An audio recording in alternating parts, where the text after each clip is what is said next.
వంచి పేరు పేరున హృదయపూర్వక నమస్కారం. చాలా సంతోషం. నరేంద్ర అన్న పిలిస్తే ఏదో ఒక 1000 మందో 2000 మందితో ఒక చిన్న మీటింగ్ పెట్టుంటాళ్లే, ఎందుకు మా 6-7 మందిని వెళ్తున్నామని అనుకుంటుని.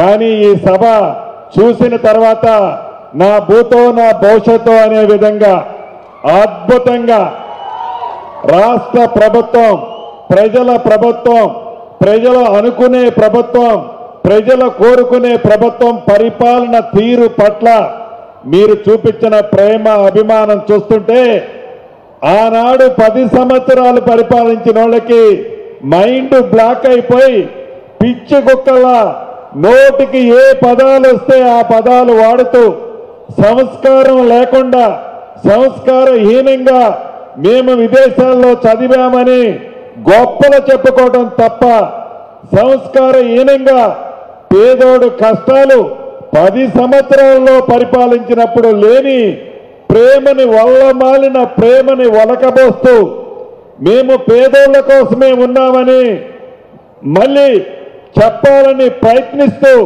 ప్రజల మధ్య కాలు కాలిన పిల్లిలా తిరుగుతూ ఏ రకంగా ఈనాడు ఈ గడిచిన 18 నెలల్లో మీ దీవెనలతో వచ్చిన ఇందిరమ్మ ప్రభుత్వ పని తీరును చూసి తట్టుకోలేక వ్యక్తిగత దూషణలకు దిగుతున్నారో ఈ రోజు కూడా మనం చూసాం.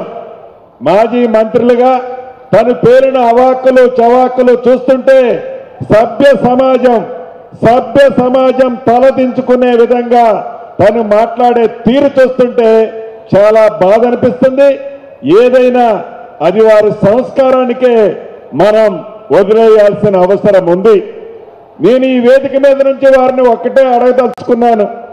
అయ్యా, ధనిక తెలంగాణ రాష్ట్రంతో మీ మాయమాటలు నమ్మి తెలంగాణ ప్రజలు మీకు 10 సంవత్సరాల అధికారం ఇచ్చారు. 10 సంవత్సరాల అధికారం ఇచ్చారు. 10 సంవత్సరాల అధికారం ఇచ్చేనాడు పేదోడి ఇంటికి 200 యూనిట్లు ఉచిత విద్యుత్ ఇవ్వద్దు అని మేము అన్నామా?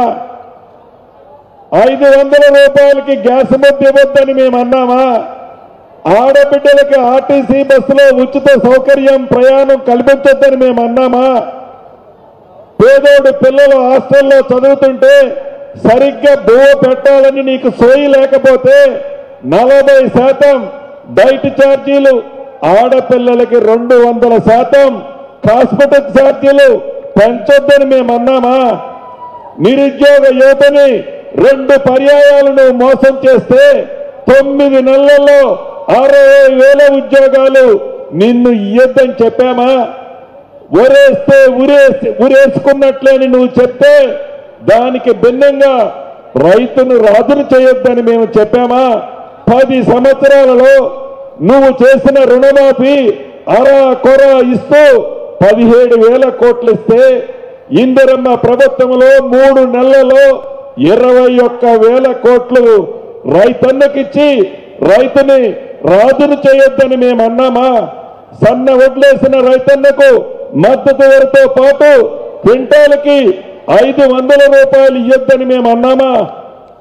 నిన్నగాక మొన్న ప్రతి పేదవాడు సన్న బియ్యం తినాలి అని సన్న బియ్యం ఇయ్యాలనే సంస్కృతి ఆలోచన 10 సంవత్సరాలలో ఏ పొద్దైనా నువ్వు సన్న బియ్యం తినేటప్పుడు కూడా నీకు ఆలోచన రాకపోతే ధనిక తెలంగాణ రాష్ట్రాన్ని అప్పుల పాలు చేస్తే 8,19,000 కోట్లు అప్పు కడుతూ పేదవాడికి ఇచ్చిన ప్రతి మాటని నెరవేర్చాలని ఇవ్వాలని తపనతో ఈనాటి ముఖ్యమంత్రి రేవంత్ రెడ్డి గారు ఇందిరమ్మ ప్రభుత్వంలో ఇన్ని మంచి కార్యక్రమాలు చేస్తుంటే నీకు కడుపు మంట ఎందుకయ్యా? 10 సంవత్సరాలలో ఏనాడైనా కనీసం పేదవాడికి ఒక తెల్ల రేషన్ కార్డు ఇవ్వాలనే ఆలోచన కూడా నీకు రాకపోయా. ఎప్పుడు ఎన్నికలు వచ్చినా బొమ్మలు చూపించేవాడు. నీకు కొడుకుకు పెళ్ళైతే నీకు కొడుకు కోడలు ఏ గదిలో పడుకుంటారు? నీ బిడ్డకు పెళ్ళైతే అల్లుడు నీ ఇంటికి వస్తే అల్లుడు బిడ్డ ఏ గదిలో పడుకుంటారు? నీ మేకనాడు కట్టేస్తావు, నీ ఆవునాడు కట్టేస్తావు, చివరికి నీ కోళ్ళాడ కప్పెడతావు అంటివి. కనీసం 10